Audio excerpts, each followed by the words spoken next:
Hi, welcome to Economic Observations. Thanks for joining. My name is Chris, and I will be your host this evening. Thanks to everybody who subscribed to the channel. We are now at 35. Very grateful. Number 35, Maria, you sent me an email. I received it. I haven't really looked into it fully, but I will get back to you soon. Disney, our friend Mickey Mouse, saying goodbye to a lot of his friends. Disney is cutting 28,000 jobs, all the way from corporate jobs down to theme park jobs. The fall in tourism and people going out is just unsustainable for them. So 28,000 more people losing their jobs. Not only is Disney losing their jobs, but the Shell company, oil prices are plunging. They are intending to lay off 9,000 people due to falling demand of oil. So between Disney and Shell, there you go, another 37,000 people losing their jobs. This is not getting better. The U.S. economy plunges 31.4% in the second quarter, but they expect a big rebound. Where is this rebound coming from? I was talking to a friend of mine in Portland, Oregon today. He said there too. He said 2/3 of the restaurants around him have shuttered their doors. He said he would go out to eat when there was outside dining. Very unlikely to go when there's indoor dining. Who is going to go to these restaurants? But yeah, it says U.S. economy plunges, but a big rebound is expected. We have U.S. retail bankruptcy and store closures hit a record in the first half of the year. But we all knew that already. But the purge is not finished.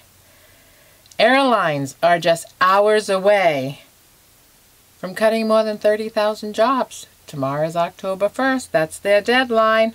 Without billions in federal aid, there goes the friendly skies. This is an interesting article on CNBC. It says companies added better than expected 749,000 jobs amid jump in construction and hospitality. Hospitality, please, someone tell me, where is it hospitable? Where are people going? Sign me up. Hey, I think I want to go. It's not happening. And even if they did, kids are back in school now. Everyone's back into a routine. It's getting cold. People aren't going anywhere. The hospitality sector is dead.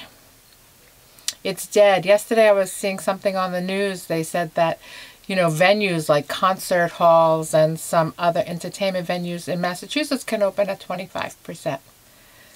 They went to a theater and they said that, this place holds 1,000 people.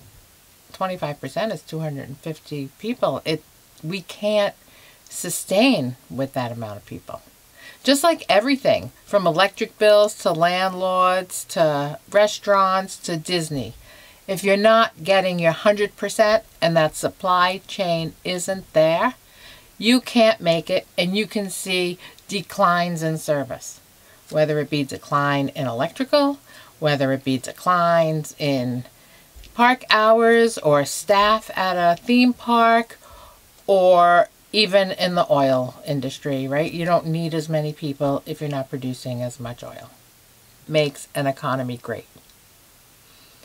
We need to ask ourselves what we mean when we say the economy is great. My answer is that a great economy must work for everyone. The greatest economy in history ought to be better than what we've settled for. It ought to deliver the things that matter to people: a sense of security, opportunity, access to good education, good health care, and a healthy environment. By this standard, our economy isn't the best. It's not even close. The U.S. has fallen into 28th place. The greatest economy ever would keep people safe from disease, violence, and homelessness. The greatest economy in history would share the bounty with those who do the work, not just those who provide the capital. The greatest economy in history wouldn't judge itself by a stock market, whose gains accrue almost exclusively to the richest 10% of families, which reflect in large measures the fortune of just 6 companies. And they list the companies: Facebook, Apple, Amazon, Google, Microsoft, and Netflix. And those companies employ very few workers. We are not in a good economy. We are in a K-shaped economic recovery. And for half of America, the economy is still terrible. There are some charts that I found quite interesting. One says it's the middle class decline, and you can see here behind me shares of household income claimed by the middle 60% of households and then the top 20% of households. It's quite interesting. Look at the year 1970. The flattening of the elites. Shares of household wealth.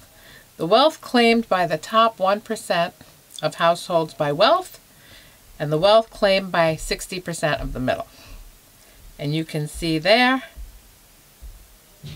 1990, it was roughly about 36%, 37%. And today, it's just barely over 25%. The middle, 60%. Another article today, mortgage demands falls by nearly 5%, even as interest rates near record low. I tell you, the Fed can dump all this money and try and prop up this housing bubble and the stock market. But when people stop taking the loans out, when people stop buying cars and stop buying houses, this economy is not going to survive. The Fed requires us to do so. The Fed requires us to go spend. But in order for us to spend, we have to feel confident.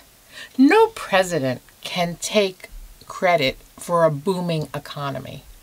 We, the people who spend the money, we, the people who go into debt and take loans and feel comfortable in a country that gives us the opportunity to pay those loans back, we are the people that create a great economy.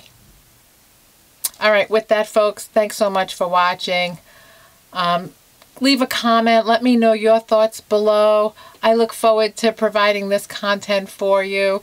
And I will be back again soon with another update on how I see things going in the US of A. Have a lovely day. Thanks for watching.